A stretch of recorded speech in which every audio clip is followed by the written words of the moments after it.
SIT ఏం report ఇస్తుంది? Supreme court అదే అడిగింది. ఎలా ఇస్తుందండి సిట్టు రిపోర్టు అని కేంద్ర ప్రభుత్వాన్ని అడిగింది సుప్రీంకోర్టు. ఏమని? మరి సిట్ అనేది ఆంధ్రప్రదేశ్ రాష్ట్రంలో ఇప్పుడు మిమ్మల్ని అరెస్ట్ చేసినప్పుడు, గౌరవ ముఖ్యమంత్రి చంద్రబాబు నాయుడు గారిని అరెస్ట్ చేసినప్పుడు సిఐడి పోలీసులు అరెస్ట్ చేస్తే సిఐడి వాళ్ళు జగన్మోహన్ రెడ్డికి చెప్పక, జగన్మోహన్ రెడ్డి చెప్పిన దాన్ని ఎఫ్ఐఆర్ గా రాయక నువ్వు చెప్పింది ఎలా రాస్తారని మీ అందరూ అడిగిన వాళ్ళమేగా. నేను ఇప్పుడు అది కూడా అడుగుతున్నా. సిట్ అనేది చంద్రబాబు నాయుడు, నారా లోకేష్, ఉప ముఖ్యమంత్రి పవన్ కళ్యాణ్ ఆధీనంలో పనిచేసేటువంటి, గౌరవ హోమ్ మినిస్టర్ గారి ఆధీనంలో పనిచేసేటువంటి ఒక వ్యవస్థ. ఈ వ్యవస్థ, ఈ ఎస్పీ, ఈ డిఐజీ, ఈ ఐజీ మీకు ఫేవర్ గా రిపోర్ట్ ఇవ్వక ఇది జరగలేదని గత ప్రభుత్వానికి ఫేవర్ గా రిపోర్ట్ ఇస్తారని how can a common man will expect? So స్వతంత్ర దర్యాప్తు సంస్థ ఏమన్నా వేయొచ్చా అని అడిగితే, నాకు తెలిసి రేపు సుప్రీంకోర్టులో భారతీయ జనతా పార్టీ అంటే సెంట్రల్ గవర్నమెంట్ సిట్టు రిపోర్ట్ వచ్చిన తర్వాత చూసుకొని మేము ఆలోచిస్తామండి, సిబిఐ ఎంక్వైరీ వేయాలా వద్దా, స్వతంత్ర దర్యాప్తు సంస్థ, సుప్రీంకోర్టు జడ్జి మానిటర్డ్ ఇన్వెస్టిగేషన్ వేయాలా వద్దా అని దాని మీద సిట్టు రిపోర్ట్ వచ్చిన తర్వాత తీసుకుందామని అంటారు అని నేను అనుకుంటున్నా. ఎందుకు అంటే రేపొద్దున గనక సుప్రీంకోర్టులో గనక ఇది సిట్టు వేయండి, మీ మానిటర్డ్ ఇన్వెస్టిగేషన్ చేయండి, సిబిఐకి మేము రెడీగా ఉన్నామని భారతీయ జనతా పార్టీ అంటుందని నేను అనుకోవటం. అన్నది అనుకుంటే మొత్తం దొంగలందరూ దొరికిపోతారు.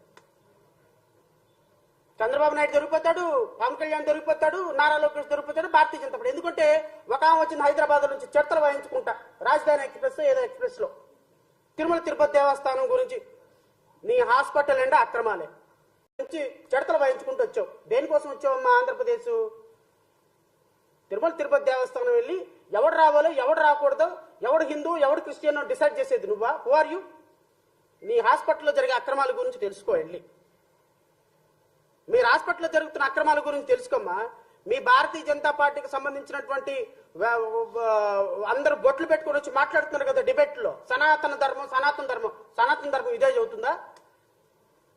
ఏ కల్తీ జరగని లడ్డూల్ని కల్తీగా చేసి రాజకీయం చేసి భారతీయ జనతా పార్టీ అయోధ్యలో లాగా, రామ జన్మభూమి, బాబరీ మసీద్ లాగా మళ్ళీ దేశంలో అన్ని చోట్ల గెలవమని చెప్తుందా? సనాతన ధర్మం 3 పెళ్లిళ్ళు చేసుకోమని చెప్తుందా? ఏమ్మా దీక్షలు చేసే వాళ్ళకి కూడా చెప్తున్నా, సనాతన ధర్మం అంటే అర్థం ఏంటి? ముందు దానికి డెఫినేషన్ తెలుసుకోండి.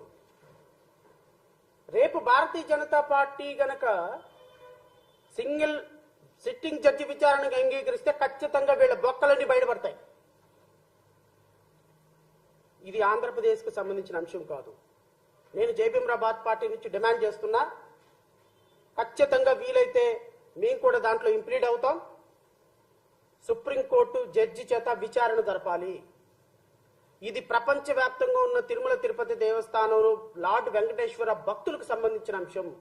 ఒక తిరుమల తిరుపతి దేవస్థానాన్ని ఒక పొలిటికల్ డిబేట్ గా, ఒక పొలిటికల్ చర్చా వేదికగా ప్రతిరోజు నేషనల్ మీడియా, స్టేట్ మీడియా దీన్ని ఒక ఇంకా లార్డ్ వెంకటేశ్వర అప్రతిష్టను మనం దిగజార్చుకున్నట్టు కాదా సార్? ఒక మాట చెప్పండి.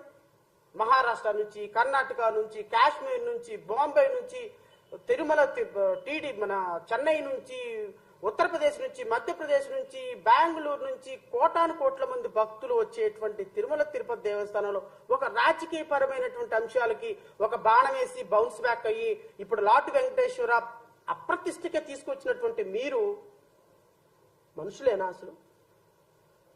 మన రాష్ట్రంలో ఉన్న ఏకైక ప్రపంచం మెచ్చదగినటువంటి ఒక టెంపుల్, ఆ టెంపుల్ తో కూడా మీరు రాజకీయాలు చేస్తున్నారంటే మీరు ఎట్లా మనుషులు సార్? మీరు ఎట్లా బొట్టు పెట్టుకుంటున్నారు సార్? మీరు ఎట్లా పంచలు కట్టుకుంటున్నారు సార్? మీరు ఎట్లా మంత్రాలు లార్డ్ వెంకటేశ్వర సుప్రభాతం చదువుతున్నారు సార్? ఆల్రెడీ 5 సంవత్సరాల క్రితం తిన్నటువంటి లడ్డులో జంతు అవశేషాలు కలిసి నేను ఒక భక్తుడి మనోభావాలు దెబ్బతీయటానికి కూడా సిద్ధపడ్డ మీరు మనిషి జాతికి ఎందుకు వస్తారా? హిందువులు అనేటువంటి వ్యక్తులు మిమ్మల్ని అసలు ఒక మనుషులుగా చూస్తారా? మీ ప్రభుత్వానికి ఓటేసినందుకు చెప్పుతో కొట్టుకోవాలి ఒకళ్ళు. ఇంకా సిగ్గు లేకుండా ఆ తిరుమల తిరుపతి దేవస్థానంలో వారాహి యాత్ర అని చెప్పి మీటింగ్ పెడుతున్నావా? పెట్టుకోవయ్యా, నువ్వు ఉప ముఖ్యమంత్రి, వారాహి యాత్ర పెట్టుకో, ఇంకొక యాత్ర పెట్టుకో. దానికి దేవుడికి ప్రసాదానికి కనెక్షన్ ఏంటా? ఇప్పుడు ఎందుకయ్యా తిరుమల తిరుపతి దేవస్థానంలో నువ్వు చేసేది? తిరుపతిలో ఎందుకయ్యా ఇప్పుడు మీటింగ్ పెట్టేది ఎందుకయ్యా ఇప్పుడు నువ్వు కాలినడకను తిరుపతి వెళ్ళేది? అక్కడ ప్రాయశ్చిత్తం చేయడానికి, అక్కడ ప్రక్షాళన చేయడానికి ఏం తప్పు జరిగిందయ్యా? నీలాంటి పాపాత్ముడు వెళ్తేనే ఇంకా అక్కడ అపవిత్రం జరుగుతుంది. నీలాంటి వ్యక్తి తిరుమల తిరుపతి దేవస్థానానికి వెళ్తేనే అపవిత్రం జరుగుతుంది. మీలాంటి అబద్ధాల కోర్లు తిరుమల తిరుపతి దేవస్థానంలో లార్డ్ వెంకటేశ్వరుడు కూడా రాజకీయాలకు వాడే మీలాంటి దుష్టుల వల్ల అక్కడ అపవిత్రం జరుగుతుంది. ఆ చంద్రబాబు నాయుడు, నారా లోకేష్ మీరెలా మాకండి. మీరు వెళ్ళకపోతే తిరుమల తిరుపతి దేవస్థానం చక్కగా ఉంటుంది. ఇంకో మాట అన్నాడు, ఇది రాజకీయాలు వాడుతున్నారని. మీరు ఏం ప్రభుత్వం పగలు తీస్తో నేను చూస్తా. రేపొద్దున తిరుమల తిరుపతి దేవస్థానం ట్రస్ట్ కి ఏ వ్యక్తులను నియమిస్తారో మేము చూస్తాం. ట్రస్ట్ బోర్డు మెంబర్లుగా రాజకీయాలకు అతీతంగా లేని వ్యక్తులను ఎవరిని ఎంపైక్ చేస్తారో నేను చూస్తా. మీకు 24 గంటలు మీ సినిమా మీ రాజకీయ ప్రయోజనాలన్నిటికీ అనుగుణంగా పనిచేసే ఒక TV5 ఛానల్ ఉంది కాబట్టి ఆయనకి చైర్మన్ ఇచ్చేద్దాం. మీరు మీ కేసులన్నింటినీ కూడా మేనేజ్ చేస్తున్నాడు కాబట్టి ఎన్వి రమణానికి ఇంకోటికి ఇచ్చేద్దాం. లేకపోతే తిరుమల తిరుపతి దేవస్థానం ట్రస్ట్ బోర్డు మెంబర్ గా మీ సినిమా యాక్టర్ని ఇచ్చేద్దాం. మీకు 100 కోట్లు ఖర్చు పెట్టిన మీ వారాయాత్రకు డబ్బులు ఖర్చు పెట్టిన ఇచ్చేద్దాం. లేకపోతే మీ చంద్రబాబు నాయుడు యువగళం పాదయాత్రకు ఖర్చు పెట్టిన డబ్బులు ట్రస్ట్ బోర్డు మెంబర్ ఇద్దాం. ఇలాంటి పిచ్చి వేషాలు వేస్తే భక్తులందరూ చెప్పు తీసుకొని కొడతారు మిమ్మల్ని. తిరుమల తిరుపతి దేవస్థానం ప్రక్షాళన జరిగే సమయం ఆసన్నమైంది. రాజకీయ నాయకులకి బిజినెస్ మ్యాన్లకి తిరుమల తిరుపతి దేవస్థానం బోర్డులో స్థానం కల్పించకూడదు, నిషేధం. నేను ప్రపోజ్ చేస్తున్నా, ఒక చాగంటిని నియమించండి, ఒక గరికపాటిని నియమించండి, ఒక జనచర్య స్వామిని నియమించండి, ఒక సద్గురుని నియమించండి. ట్రస్ట్ బోర్డు మెంబర్లుగా వాళ్ళని తీసుకొచ్చి పెట్టండి. హిందూ మతం కోసం ప్రచారం చేసి నిజంగా గౌరవంగా గొప్పగా బతుకుతున్న వాళ్ళందరినీ టీడీటీ బోర్డు చైర్మన్లుగా చేయండి. నేను జేపీఎం పార్టీ నుంచి డిమాండ్ చేస్తున్నా. మీరు గనక మళ్ళీ ఈ రాజకీయాలు తీసుకొచ్చి ఇంకొక chairman, TV5 chairman, ABN chairman, ఆ చైర్మన్ వాళ్ళు మాకు చంద్రబాబు నాయుడికి మాకు చుట్టాలు పక్కాలు, మా పవన్ కళ్యాణ్ గారికి సినిమా షూటింగ్లకు అసిస్టెంట్ డైరెక్టర్లు పిచ్చి వాళ్ళని తీసుకొచ్చి అక్కడ నియమిస్తే రేపు తిరుమల తిరుపతి దేవస్థానంలో రిపీట్ అవుతుంది. It's high time to look for a change. Tirumala Tirupati దేవస్థానంలో ప్రతి హిందూ డిమాండ్ చేయమని నేను కోరుతున్నా. ప్రతి లార్డ్ వెంకటేశ్వరుని పూజించే ప్రతి భక్తుడిని కోరుతున్నా. రాజకీయ నాయకులకి తావు ఉండకూడదు. టీటీడీలో ఎవడు అసలు బిజినెస్ మ్యాన్ అనేవాడే రాకూడదు.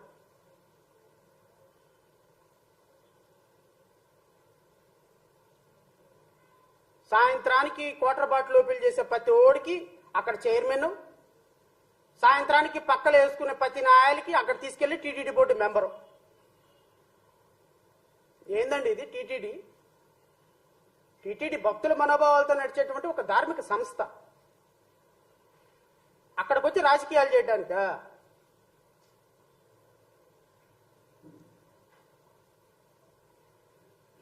ఇంత జరిగిన తర్వాత కూడా తిరుమల తిరుపతి దేవస్థానంలో ఇలాంటి వ్యక్తులకు స్థానం కల్పించకూడదు అని నేను డిమాండ్ చేస్తున్నా. కల్పిస్తే ఖచ్చితంగా హిందూ భక్తులు చూసుకుంటారు. నెంబర్ 2, రేపు హానరబుల్ సుప్రీంకోర్టులో ఖచ్చితంగా